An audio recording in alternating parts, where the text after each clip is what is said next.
తిరుపతి జిల్లా తిరుచానూరు సమీపంలో వారాహి అమ్మవారి ఆలయ భూములు కాజేసేందుకు కొందరు భూబకాస్తులు ప్రయత్నిస్తారని భారత సాధు సంఘం అధ్యక్షులు భారతానంద సరస్వతి స్వామి ఆరోపించారు.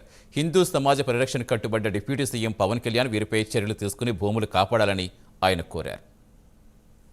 ఈ యొక్క పీఠం పైన దాడులు వాళ్ళ యొక్క నచ్చే రీతిలో చేయడమే పాటు కరెంటు కూడా ఇవ్వడానికి కూడా వాళ్ళు ముందుకు రావట్లేదు. అంటే ఈవేళ వాళ్ళు ఏదైతే ఉద్యోగస్తుల్లా కాకుండా అధికారులా కాకుండా వాళ్ళు ఏంటంటే ఒక పాలేరు అది చేసేటటువంటి వ్యక్తులు ఎలాగైతే ఉంటారో ఒక పాలేరు పని చేస్తున్నట్టే కనిపిస్తుంది. ఎందుకంటే ఈవేళ మేము ఎక్కడెక్కడి నుంచో వచ్చాం, మా ఆశ్రమాలు మా పీఠాలు వదులుకొని మాకేం పని పోట్లకి రాలేదు. ఇప్పుడు మీకు ఒకవేళ భూ వివాదం ఉంటే అది కోర్టుకెళ్ళి చూసుకుంటారు.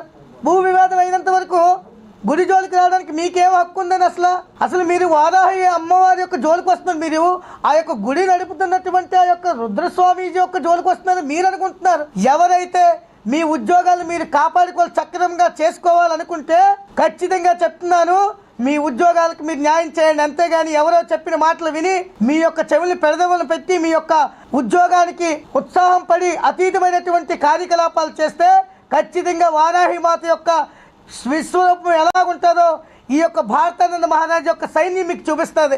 ఎందుకంటే అసలు ఆధ్యాత్మిక కేంద్రమైనటువంటి అంత భక్తులు వస్తూ ఉంటున్నప్పుడు అంత చక్కగా దర్శనాలు జరుగుతున్నాయి.